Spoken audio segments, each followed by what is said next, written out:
Hello, this is Pastor Ken Carlson. Jonah was told by God to warn the city of Nineveh that they were about to be judged for their great wickedness.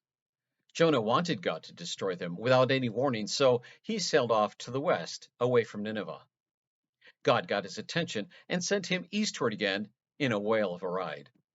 When Jonah arrived in Nineveh, he announced God's warning, but the whole time he was relishing the fact that the city was under threat of destruction. However, the Ninevites responded by wearing burlap and fasting from food.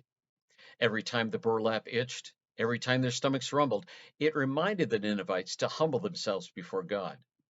The king himself did the same and proclaimed, quote, "Everyone must pray earnestly to God. They must turn away from their evil ways and stop all their violence." In response, God did not carry out the destruction he had threatened. Jonah blew up in anger. "I knew it," he said. "You're a merciful, loving God who would much prefer to forgive people than destroy them. Just kill me since you didn't wipe out my enemies like I predicted."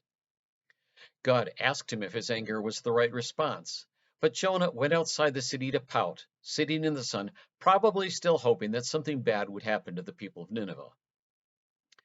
The same God who planted the Garden of Eden now sprouted a leafy plant to grow right over Jonah to give him shade. It says this eased his comfort, and Jonah was grateful for the plant. His gratitude didn't last long. It was the setup for an object lesson. God had used weather before, a storm at sea to get Jonah's attention. Now he sent a scorching east wind.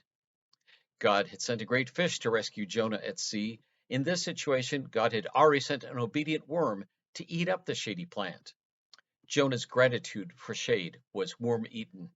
The heat exposed not just his head, it exposed his heart. "Death is certainly better than living like this," he exclaimed. A second time, God asked, "Is it right for you to be angry?" Jonah groused, "Yes, angry enough to die." Then God wrapped up the object lesson.